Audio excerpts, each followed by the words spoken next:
for attending the first event for this year for the AR Everywhere meetup. We have a great panelist tonight. How many folks, this is the first time they've been at DAQRI? All right, well, welcome. All right, well, we'll do a raffle later tonight. We'll have some really cool demos. Obviously, with all of you folks here, it's going to be hard to have demos individually. We'll probably be here all night, so we'll do a raffle for specific demos. But my name is Andrew Haywood. I've been at DAQRI about a little over a year and a half now. I work out of our Sunnyvale office. I'm part of our talent team. Hi everyone, my name is Sachi Patel. I'm also on the talent team here with Andrew. Also work in this office and support teams globally as well. So thanks for coming, everyone. Great, and so the general format tonight, we'll do some self-introductions, the panel's general perception of where the space is going, and in general also idea of how they got into the space. I have some formatted questions, but I also want to leave it an active kind of panel discussion with the crowd. So we'll have some Q&A and demos afterward. Great, so we'll quickly introduce the panel. I'm going to do a quick intro, but I want to allow them to really properly introduce their amazing background and what they've done. Great, with Jodi, the founder of New Reality Arts and AR/VR Women. And Jodi, feel free to give more of an in-depth background about yourself. Okay, sure. So I actually, so we started AR/VR Women about a year and a half ago, and our mission is to have a fully gender balanced industry in 5 years. And since that time, we went from 0 to 1,450 members. We've started a school. We're working on various crowdfunding committees to teach each other how to raise funding, and also on ways to talk to investors. So those are kind of the big initiatives that we've been working on. Me personally, I started. I have my background is as a psychologist and as a theater artist, and I also was a producer. I ran a theater company for 8 years. And how I got into AR, or AR/VR, was I started playing around in Second Life, and that was really interesting for me. And I thought, wow, there's all kinds of like cool things we can do here for mental health or for arts or something. And so I went to the augmented reality, and I actually had just gotten accepted into an MBA program too. So I was excited about going to an MBA program, but I went to this like AR thing. What's AR? I went to this AR thing in the summer, and I go in and I saw these cards, these augmented reality animal cards. I still have them, if you guys want to see what changed my life. The minute I saw them, I was like, oh, I guess I'm not getting my MBA. I guess this is what I'm doing the rest of my life. And that was it, and I dove in full force.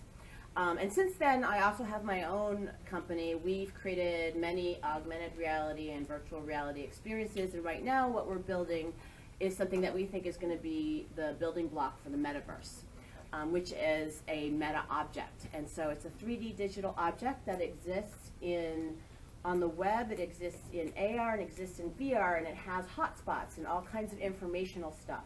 And it's the same all the way across the reality. So it unites all the various realities. So that's what we're doing, and we sell to digital marketers. Great, and Jodi, in your opinion at this point, where do you think AR is going this year? Well, I mean, more and more and more, right? So, I mean, in a way, I see it as just, I call it 1,000 little inroads. So when we talk to the digital marketers, and they say, well, how will we get this to the consumer? We say, it's 1,000 little inroads. Maybe this time we'll use a tattoo. Maybe this time we'll, but I think the primary way to consumers is going to be through their phone, not through an HMD. Great, thank you. Yeah. Great. Next is Wenyi Zhao, our director of computer vision here at DAQRI. I think my introduction will be pretty dry. So as you can see, I'm an engineer. But I think one thing, if any of the engineers should be proud of that, is behind driving all this kind of cool applications, whether it's HMD or AR or the phone, is that You need to do tracking, you need to do image processing, you do vision, or all this kind of underlying, for example, SLAM. Those kind of hard work you need to get it done in order to drive all this very cool applications. So that's what we do in DAQRI. So my group is really do a few things to be specific, right? We do SLAM, people call it SLAM, or basically we're fusing cameras and IMU together in order to tell you where you are, tell you where you're looking at, and so you can actually overlay virtual object on top of real, so mixing both, right? So right time, right place, that's the key thing. We also do calibration, which is kind of, some of you probably haven't heard of calibration, meaning that you have so many sensors with IMU or cameras or display. You need to fuse them together. So you need a calibration, meaning that you need to physically map it from here to there precisely for each helmet or each, in our case, we have DAQRI smart helmet, we have DAQRI smart glasses, right? And we do all this kind of behind the door, the tech drive to make sure that everything running to the user presents nicely, beautifully for the AR experience. That's what we do as a sort of engineer. And we are sort of building a few pillars for the AR application, apparently. And you can see all technology, I think, Nate and Kasim, they're going to demo some helmet, and all this technology is building into some cases building hardware, right? So it can dedicate processing, the vision fusion processing also embedded in the hardware. So the general process of CPU will be running application only. You write your Unity app, right? So it won't compete against the computational power. So those kind of things are probably not obvious to you, but those stuff we're working on. Great. Whoops. And then our third amazing panelist is Matt, partner at Super Ventures. Hi. Yes, I'm a partner at Super Ventures. We're a early stage VC fund, and we invest in AR and affiliated types of companies. We like to really write a small check to founders when it's an idea or maybe a prototype, really early stage. My partners and I have all been working professionally in AR for at least 7 or 8 years each. One of us like 20 plus years. And we think with that experience and the contacts we have through the industry, we're able to see most everything that's sort of happening in the space and really get a good handle on what's happening today, what's happening soon, what's possible, what's viable, what isn't. And it's a really fascinating role. I got into this spot, I've been doing it for just over a year now, through working at Samsung, doing some product research in AR and doing my own AR startup and working at another AR startup in Europe, and a career in mobile for about 15, 20 years before that. So I've built companies, I've built technology, I've built products, I've tried to solve lots and lots of UX problems hands-on, and a lot of that experience now is helping us both identify interesting companies and help them grow and help them succeed. Can everyone hear the panelists? No, okay. Switch mics. Sorry. That's good. Here. This one's better. Okay, is that better? Oh, wow. So what did you miss? From the top. Really? We do. We'll just roll. All right, great. And then with your background too, what do you personally think is the vision of AR this year and maybe beyond? Yeah, so there's a lot of hype, enthusiasm, excitement around AR and VR, and the potential of these technologies and products to really be that next computing platform. Completely believe and buy into. Where our experience, I think, makes us kind of skeptical compared to a lot of other players, people in the space, is how long it's going to take. We don't think AR is going to be a big deal, this year or the next 12 months. So what we really look for is either breakthrough technology that's going to play out over the next couple of years, So there's lots of that happening today that's interesting to find. Or we're looking for companies or products that may not be, AR, that stereotype AR type thing, and they're things though that people can get value from today. Examples of that are out in public would be like Snapchat's filters that they put a dog face on you, Apple's AirPods that can give you advice as you're moving around, Snapchat spectacles, just those sorts of things that really could be called AR, but they're definitely got potential success today. Great, thank you. And on that note too, do you see, especially this year, as this momentum in the space, what's a trend or area or vertical do you think is going to be most successful maybe this year that you feel like is going to take off? For the panelists. What's the question? So, sorry, the question is there any particular area you feel is really going to take off this year, especially with different industries kind of jumping in this space? I think it's going to be hard to find something to take off in the way that a venture capitalist thinks about something taking off. There's lots of things, like the Facebook filter app that can be hits, but Pokemon Go, no one really knows if they're going to be hits or not. So you might get lucky and have a hit like that. But there's a few areas that are really interesting today that can get a lot of traction and are going to be big. Things that we're looking for companies that are working in areas like building the next generation of tools.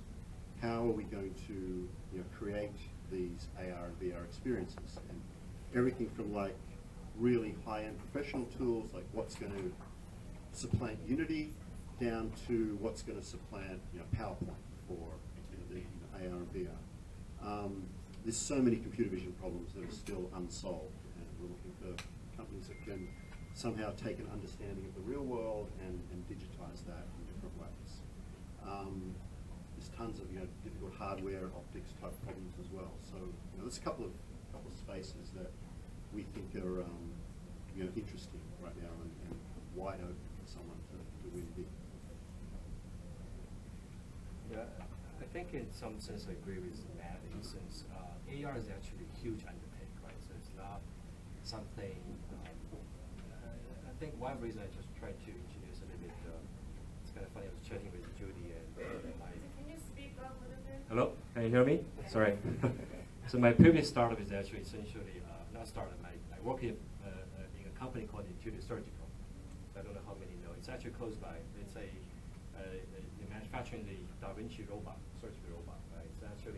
It's almost like AR. So what do? You put your head in front of the console, and then you put have three pinholes in your belly. So you do surgeries underneath a small tiny space. You have a stereoscopic view cameras. You have two robotic actuators. So your fingers outside, you do surgeries, and your eyes seeing the whole 3D and live, right? So this is actually very, very good niche application of AR, right? So it's real and it's FDA approved. So the same question, really, a lot of technology still need to be there. For example, display nowadays, it's not 360 or even 100, right? So all this technology nowadays displays really stereoscopic. It's not really true holographic view you made that you don't need to wear, because ideally I don't want to wear glasses. It's just flat panel in front of me. I can see through everything from all the angle. And that display technology, there's some R&D prototype, but to be commercialized and cheap is still not there. And also vision stuff, sort of tracking and deep learning, all this stuff you all want to embed in front of your devices. That's still not there. But some small application like Pokemon Go is always it's hard to predict. To me, it's still building. The momentum is building, but absolutely right. In terms of somebody writing a big check, that's probably something.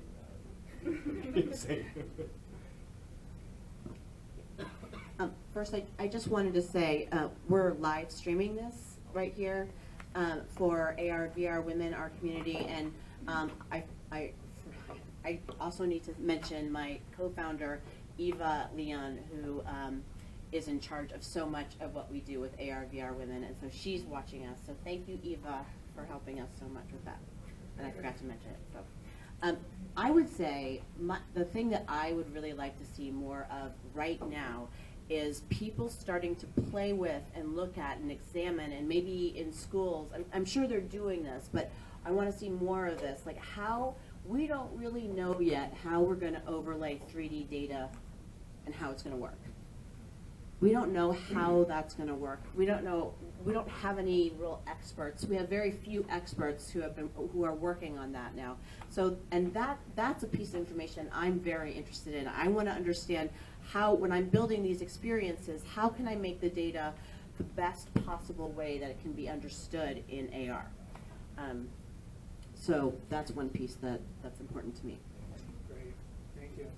Great, thank you. Yeah. So the next question is, what do you think separates the companies who are or will be successful from the ones who aren't or won't be? Easy question. The ones who do good work, the ones who do good work will succeed. I think it's about being creative, right? It's about finding the need, and I mean, I actually think there's plenty of ways that we can use AR, even at the technology level that we are right now. I think there's lots and lots and lots and lots of ways that we can use it, even as it is right now. And I think it's a matter of just being creative. How can I take this way, and how can I sell it to someone? And how can I make it into an easy application? And I think that there's plenty of use cases just with the technology that we have now that are not being utilized. Yeah, I think it's right. I think, just to give you an example, DAQRI is focused on industrial enterprise, right? So I remember when I was at the CES last year, we were demonstrating a lot of core technology to some users. For example, electricity companies. So, well, not only that technology, but also need the government regulations. You really want to make sure people can wear the helmet, can walk in the field, and you need to be, it's kind of moving the mountains, right? So everybody sees the potentials, but you need a lot of push, a lot of sort of strong sort of will to really push it forward. There's a lot of visionaries, but to make it real into everyday life, especially in workspace, the work field, is still taking a lot of collaborations, everybody working together to really make that a reality. But I think it's happening now. For example, I think some of the folks you will see, we have some demos that people are already working with. We're working with a lot of partners, right? So it's a little bit slow cooking. I think, unfortunately, I hope wish could happen overnight. But in reality, that doesn't happen overnight. Yeah, one of the interesting things about being in AR for a while and specifically circulating around the industry a lot is there's lots and lots of people that pitch us with a great concept, and it often is a good idea. The concept makes sense. They're excited, enthusiastic, can tell a great story how this concept's going to change the world, but there's not a real connection to the business reality of what they're trying to do. And a question I like to ask early on is, if you had this product, if you waved a magic wand and built it and had it today, who would buy it? Not like abstractly who would buy it, like people aged between 25 and 40 who live in cities. I mean, give me someone's name and address and their phone number, and I'll ring them up and ask them, would they buy this? And when you get to that level of sort of specificity, all these concepts often just collapse. And it's very hard for someone to let go of that dream. And often people will pursue that concept because they believe in it and get a fair way down the path and invested a lot of time and energy and money just to see it not work. Where facing some of those more difficult, who would buy this? Why would they buy it? Can it actually be built today? Those sorts of questions, I think, are pretty fundamental in determining whether your company is going to be likely to succeed or likely not to. Great. On that note too, is there still an untapped area of AR that hasn't been explored yet in your mind? I think there's a few, but one that really stands out. Oh, there's so many. I think AR's barely been touched. Like the whole space has barely been touched in terms of products. You know, there's lots of ideas and science fiction and stuff that people want to make real. Personally, you know, I'm excited by you know, companies and individuals that can describe a solution to some of the blocking problems to getting the, you know, the magic AR glasses that we all imagine. So, sort of, if you imagine, you know, one day what Apple is going to ship, you know, what you imagine Apple will do, and it's going to be this, you know, really cool, tiny, you know, it's going to do everything, and then think, okay, what's stopping us from today getting to there? And, you know, I've got a huge list, like 20 or 30 different domains, and if someone can come along and say, look, we've solved just this one little problem, you know, that's one of those 20 or 30, then that gets me really excited. Happy to share that list, you know, with anyone who wants to chat later. A bit long to go through. Yeah, I think you just want to remind everyone that iPhone or any phone, Android phone right nowadays, so tiny, so powerful.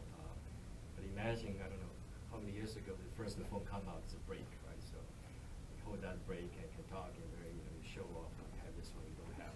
So it's going to be a while to reach that level of maturity and popularity. But that's really AR will become dominant, right? So part of your life.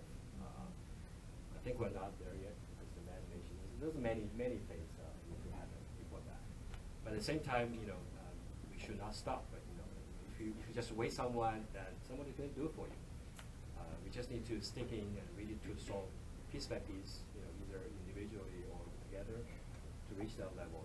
I mean, imagine today the phone like this small, this powerful, compare this to 15, 20 years ago, how big, how bulky it is. I think that's really, in my view, you know, it's hard to imagine magically something will happen, everything solved overnight. The interesting thing, I think, about AR is that we all want, it's almost like we want to jump as fast and as far as we can to when we're using AR. And I have a feeling it's because of the transition, because from where we are now to a world that is dominated by AR, that's like a world that's really hard to imagine, right? I mean, that's like futuristic world. And so I think that's kind of part, at least for me, why I want this change to happen as fast as possible, because I don't want to live in this middle space where I'm like not quite sure what the world's going to be, and you know, because this huge change is about to happen. This huge change is about to happen in all our lives, in the way we interact with almost everything. And we know it, but we don't know quite yet what. And so I think there's this level of anxiety that the more we know, the more we're like, oh, shoot, what's going to happen? You know, we want to know. Great, thanks so much. The next question we have is, either personally or professionally, what do you like most about the AR world?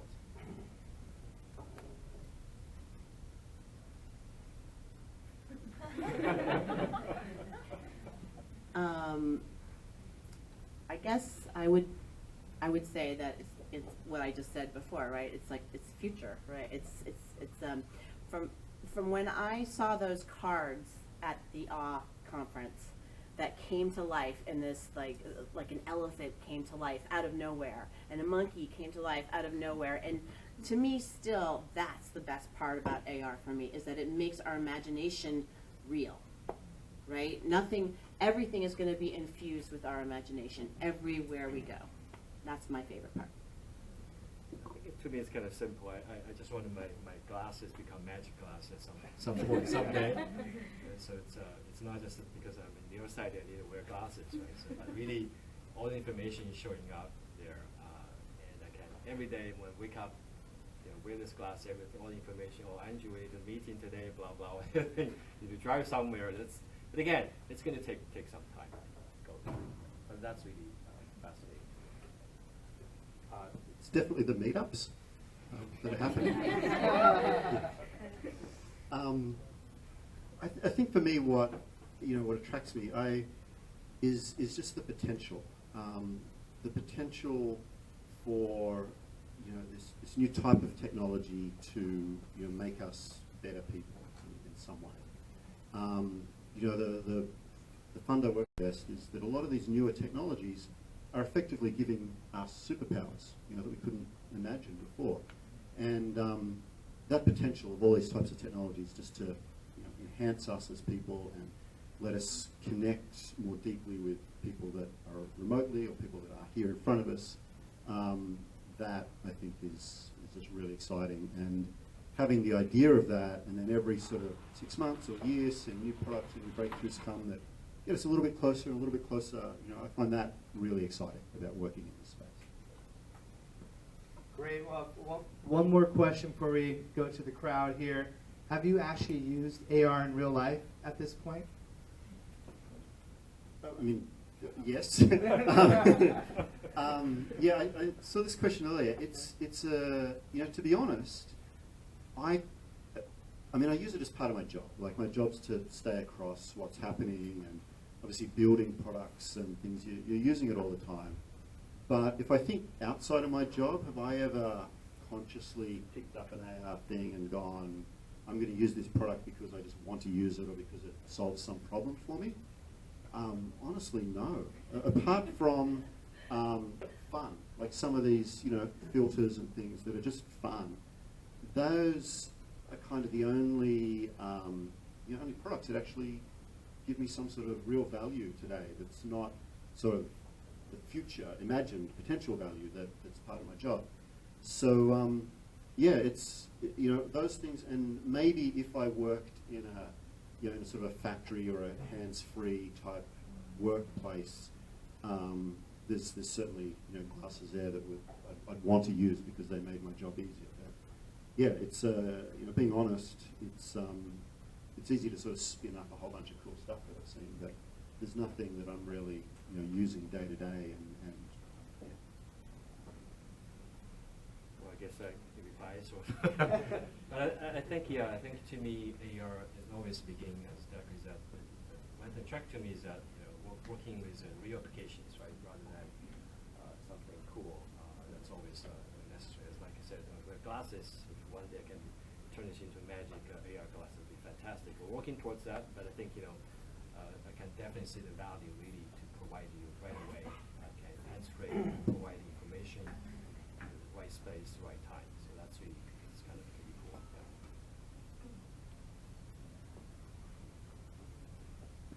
Yeah. Not really. I don't really use AR. I wish I did. I'm working on a product right now that I think would be great to have to use, which are products that kind of leap off of the reality and with your phone, and then you can have hotspots, and they can give you tutorials on how to use that object, or you can push a button and just say buy, and it would ship to you. There's ways that I feel like our product now would be great to have. So I'm looking forward to that, but otherwise, no. Great. Well, love to get the crowd involved here too. Any questions for our panelists? Not sure if it's first time in AR, first time even thinking about AR. Like myself, I didn't know what AR was until I met some colleagues at DAQRI, and it got really enthused, and I was amazed by the demo I saw by Nolan, who was here earlier. So it's an amazing space, but great. I can take it. Okay. I hope very much. Actually, you were talking about earlier the difference between companies that win and lose. Yeah. How much do you think the art of the pivot plays a role in that? The ability to quickly understand dead-end road and pivot from there. Yeah, good question. It's so kind of defining the word pivot in the sense of my vision hasn't really changed, but maybe my tactics do change. Because there's times where you just say, no, that's a failure, I'm going to do something different. I don't really call that a pivot, that's just smart. But there's a lot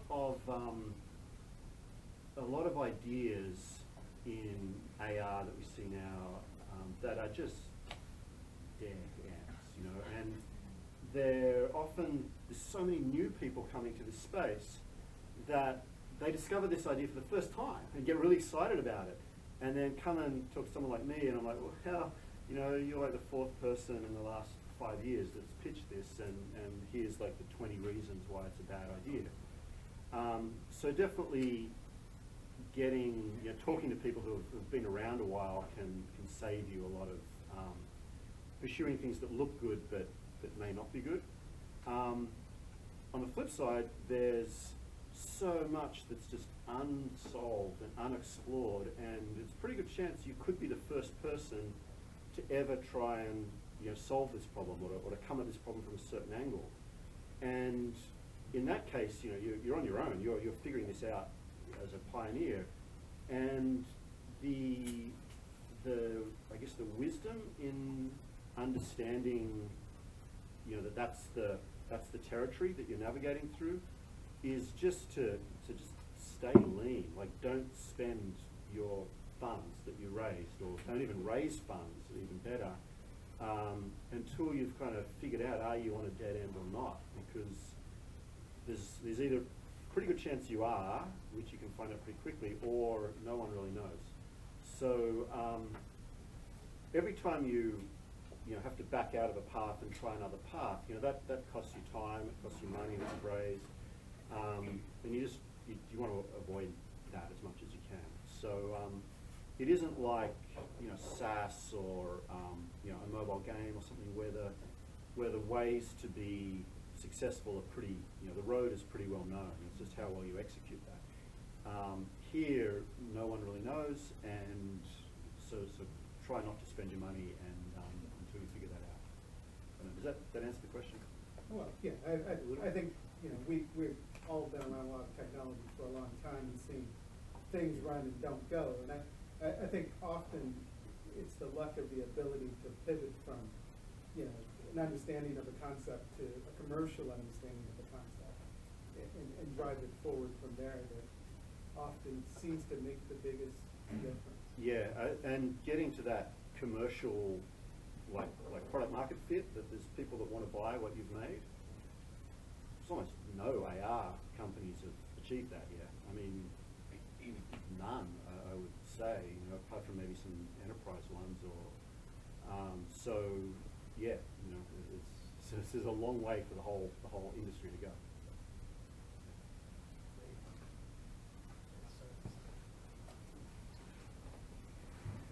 Hi, so I wanted to ask you that where do you see AR impacting education, and basically, like, how the internet changed how we got the information, and how we did not have to go and get a formal education to be educated. How do you see AR making that impact on society as a whole?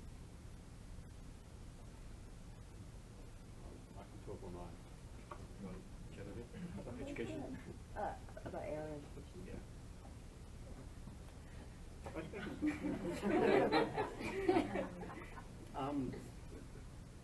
So there's a couple of ways I'll answer that. We often get pitched, you know, companies with an education product, and most of them are a bad idea for a couple of reasons. Usually because, you know, schools and stuff are really hard to sell to, and so it's, you know, hard to sell a lot of them. But also, most of the stuff we see, it's like you're better off doing this on a mobile app, or, you know, a book or something. You know, a Skype call. You know, you don't need AR. It doesn't really add anything to the learning experience. That being said, like the internet, like smartphones, I started my career working for, you know, companies that were doing dial-up internet. So I saw that whole wave come through, and then I worked in 2000 for the company that invented the mobile web browser, and I saw that whole wave come through. And the commonalities between those two waves and this wave is that no one really knows how things are going to end up. We saw in smartphones for 5, 6, 7 years, everyone thought that the killer app for smartphones with GPS was going to be, you get a discount coupon when you walk past the Starbucks. And there's still people saying that, you know. But in reality, the killer app turned out to be, you know, Uber, because that's the one that you can only do on a smartphone, and everyone wanted to use it. And in AR today, if someone else comes to me and pitches an app and the tagline is you can see dragons in your living room or dinosaurs walking down the hall, that's the cliche that we just see over and over. And it's not going to be that. It's going to be something completely different that ties into the native capabilities of AR, things that you can only do in AR. You can't do it on a phone. You can't do it on a PC. And it'll be something to do with telepresence or connecting with someone remotely or simulating things that can't be simulated and sort of experiencing them in life-size scale. Something like that. I don't know, but it's not going to be seeing the dinosaurs walk around and that sort of thing.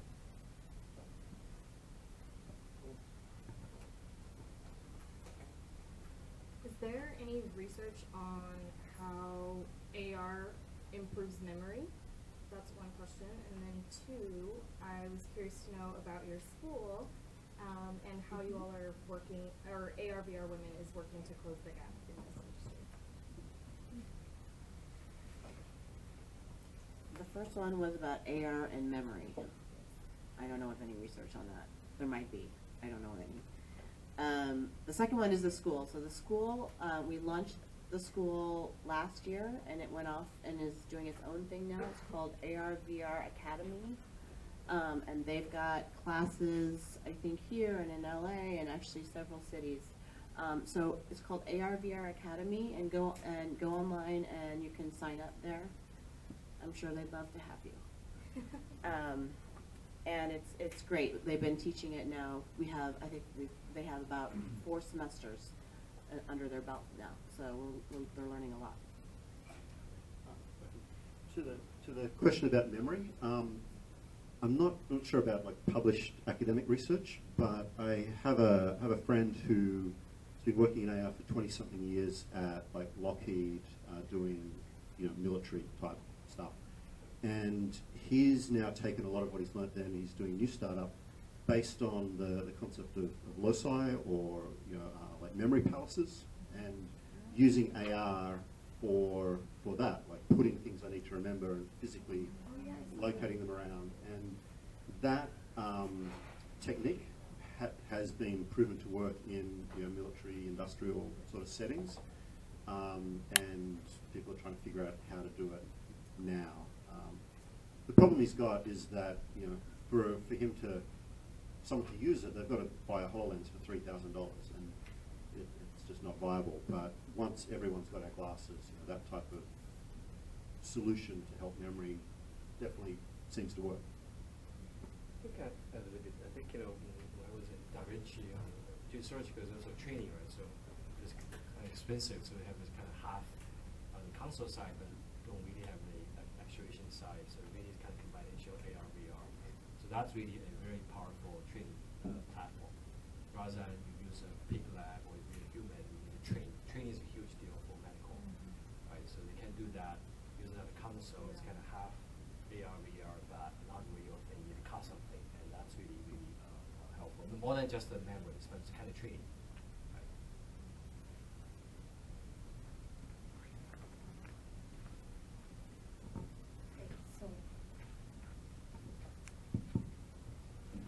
So my question is, when you wear a headset, you get the oh wow feeling in your life. And then when you see it on the phone, you're like, oh my God, kind of feeling in your life. So far we have seen AR in headsets, very dominant, available for experiences. On the phone, we have seen it come out, and we've seen companies build phones. Do you see a third direction or section that will probably outbeat these two, or more dominant, or be a third angle apart from this two? I alluded to it before with Apple's AirPods. Broadly, we call the concept, hearables. And, AR, everyone thinks it's a visual experience, but it doesn't need to be. You could be wearing your AirPods, Apple knows where you are, and it could just be giving you subtle prompts, giving you some information. It might recognize your voice and whisper your name to you so I don't forget your name. That type of AR, I think, is definitely a viable step on the way to our magic glasses. I heard about the special forces use a similar thing where they wear a haptic belt, and it's a belt with little buzzers all the way around it that are silent, and it's connected to their radio and their GPS, and it's a way that they can navigate, by which way the thing buzzes without, using their hands, without any noise, nothing like that. So that's a type of AR as well. So there's definitely, multiple senses that you can augment.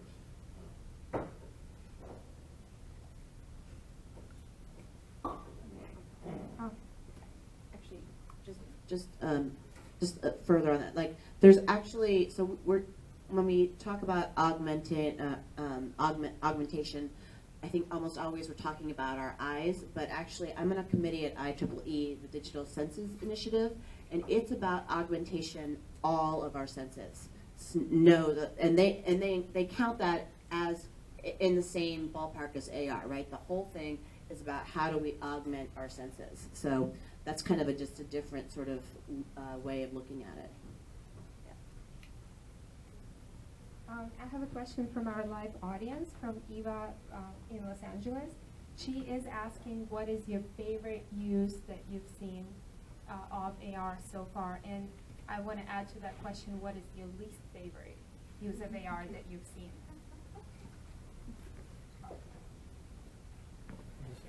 Just quickly repeat the question just to make sure everyone is able to hear. So the question was, what's your most favorite and least favorite part of AR? Use case. Use case of AR. That you've seen in your experience. In your experience. Or heard of. I can say the least. I don't like overfading, right? So in sense, if someone presented my glasses, all this like a cockpit in an airplane, I don't like that. It's just blow my mind, and since it's not really useful, it's kind of where I focus, right? So to me, it's kind of overblowing AR. My least favorite is holding my phone up and seeing a dinosaur kind of floating around.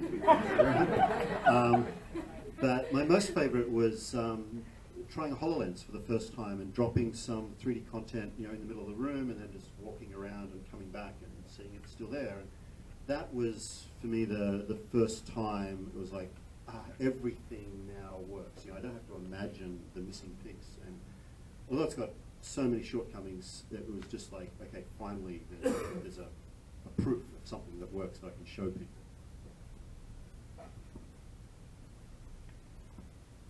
My favorite was the meta, actually, was being able to use the meta and play with the meta. I really loved that experience. And my least favorite, all right, I'll have to admit this, that I understand there's all kinds of industrial uses for AR. I get it, I know, it's important. And I'm not dissing it by any means, but it's just not that fun. It's not like I'd rather see it. Yeah, it's a job. So that's that. Yeah, AR has only 3 dimension, or we can add more dimensions like artificial intelligence, touch. Those dimensions can be possibly added to make it experience more interesting to the users. So I saw Ericsson has developed one touch-based AR where they can feel the AR with the touch, which is the sensor. So like that, is there any possibility adding artificial intelligence to add to that AR to make it more interesting? So almost everybody who's seriously working with AR is also working with AI at this point. And if they don't have a solution, they're at least looking at how to tie the two together and what are the various ways, because absolutely those two are going to be incredibly important. Yeah. Absolutely. I think at a friend actually from Israel, they're working, the company actually have cameras. So for blind people, they're actually using that to wear the glasses. You can recognize people, recognize obstacles. So really, it's kind of, blind people can really have a vision in some sense. Right? So that's augmenting your sense. AI is, of course, in recognition. Siri and AirPods, it's already happening today. Nearly every advanced computer vision algorithm is applying AI in some way to assist them. So yeah, reinforcement around systems.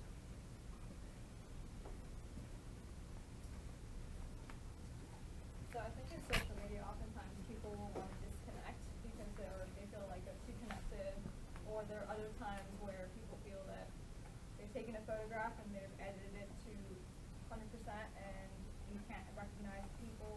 There are a lot of trends that you see in social media where, for instance, you know a lot more about someone before you can actually meet them. What sorts of things in VR, AR do you see where there could be privacy breaches, or you know more about somebody than you're willing to give up? You could talk all night about all this. There's so many. What's a good angle to take? So one scary trend, that's you see in social media is our filter bubble, and the way the people that we follow tend to reinforce what we like, and we do more of that until we end up with a Facebook feed or a Twitter feed that reinforces what we like to hear. Take that to not just what we like to read, but literally every single thing we see that people we don't like to look at, we can just edit them out. And if signs we don't like to see, or if we want to live in Lord of the Rings land, we can render everything to look like fantasy. That is a trend that I think is just going to play out more and more and more. Similarly, privacy and how we, what we allow people to see of ourselves is going to be a fascinating application in AR and VR.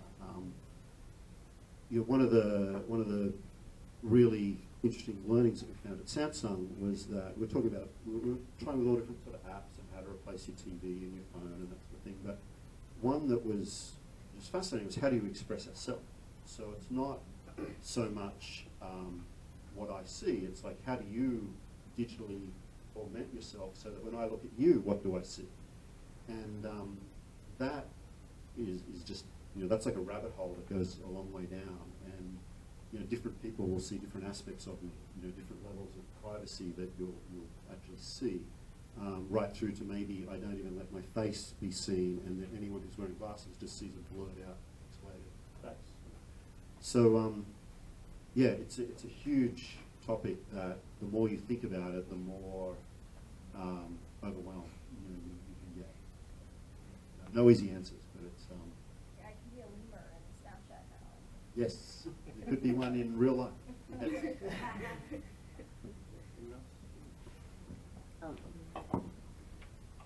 Does everyone know Black Mirror? It's a TV show, right? If you can remember the show, there was a show where everybody started to navigate through the world and they all had a reputation score. And your reputation score went up or down depending on your interactions with people throughout the day. And you got various nice things if you had a high reputation score, and you got various bad things if you don't. And so, I mean, it's really just a hop, skip, and a jump to have an AR app that can do that, so that you're looking at people, and as you're looking, you're seeing their score, and you can automatically rate them. I mean, it's here. We Great.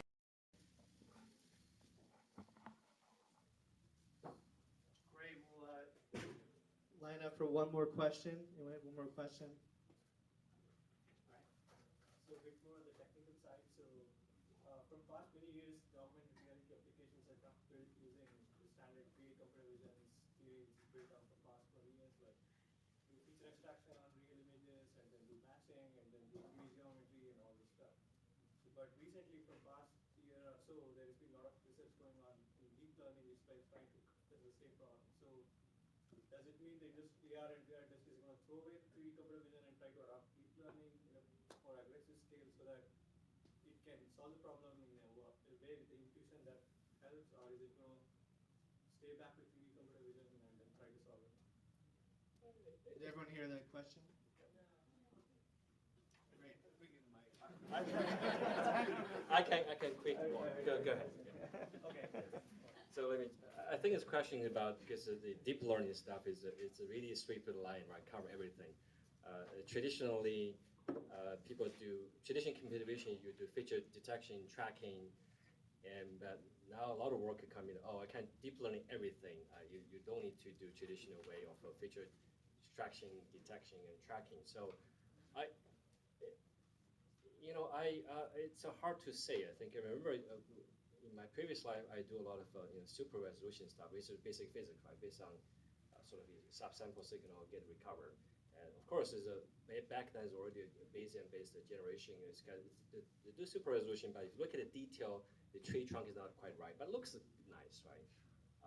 And this doesn't work for medical imaging, by the way. Right? Medical imaging is physically correct. Even compressive imaging actually have a little difficulty there for medical FDA stuff. And I don't know. I mean, deep learning is so powerful in some sense, right? Solve a lot of like automatic the driving thing. Really can't do that accuracy. It's hard to imagine. Maybe the world is a generative model. You can learn everything. You can store all this attribute there. Maybe that can hold everything, right? So it's hard. And also defeat face tracking before. Again, we do traditional tracking, segmentation, everything. But now, if you have billion images of where it's so segmented everything, you can learn that automatically, right? So it used to be a neural network, which is kind of old way, it's kind of garbage in, garbage out. But you have big data in, good data, and big data, and also good data, then you get really good results. I don't know the specific comments on the. Let's say when you do SLAM, can you do everything you do in deep learning? Maybe, but how about the competition cost, everything, right? So I think, I know a lot of people are now working on the front-end deep learning, right, doing inference, not just the back-end, the user NVIDIA trading. So definitely have a lot of potentials, I'd say. I wouldn't hold my breath saying, this is not going to work, because it's puzzle everybody. If you talk to professors in universities, oh, by the way, so the deep learning just become an engineering problem, right? So my students spend some time build this thing, and it beats everybody. The manually tuned, hand-picked the features, right? I think it's an ongoing thing. I don't know if I have a clear answer for you, but I think maybe for the next few years still, traditional computer vision tracking still have a way to go. Okay, great. We'll go ahead and start the raffle. First, thank you for the panel for his great talks. Great questions, by the way.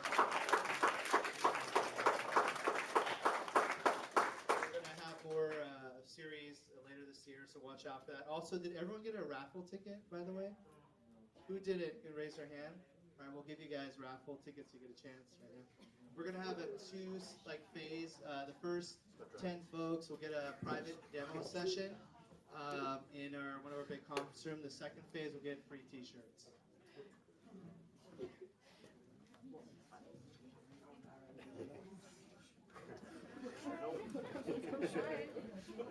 I expected like 6 people just to get up and leave. I said that. Andrew, we should take a picture. Andrew. Andrew?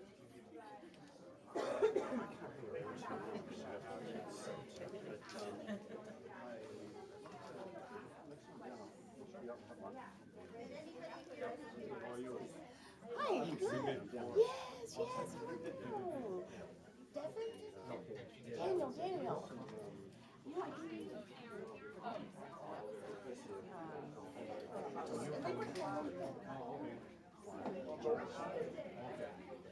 Okay, we're almost there. 1 second. Feel free to enjoy the rest of the food and drinks too.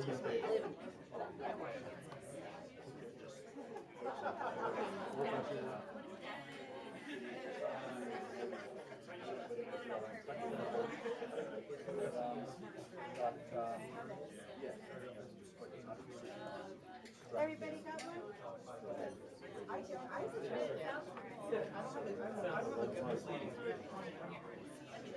Exactly.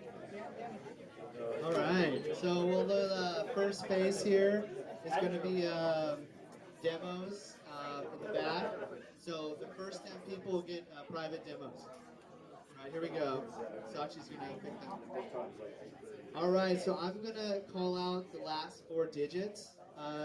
First person is 8544. All right.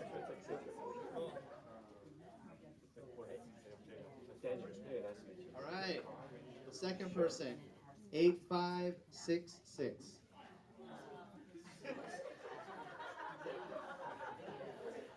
That's me. All right. Yes.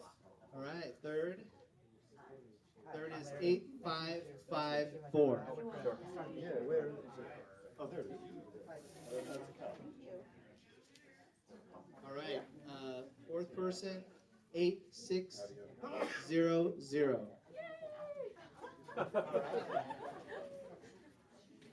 Halfway there. Number 5, 8541. I have, but we can better have it. All right. Two. 6, 8569. 8569. Too many. Thousands. All right, let's do another one. This is still number 6, 8533. I should have it, but people like don't read access. Number 7, 8568. I'll look at it. It just, I'm trying to learn more and definitely know 8568. what science fiction is. Our last. Got it? Great. 2 more left. I asked you about real application. I was thinking 8589. Email. Okay, good app. Email. 8589. Yes. Yeah. Last one. 8553. Right. So these 10 folks, feel free to go in the back, and we'll get you ready for the private demos. We're going to go through the next phase, the next 10. So this is for t-shirts. Okay, here we go. First t-shirt winner, 8594. 8594. All right.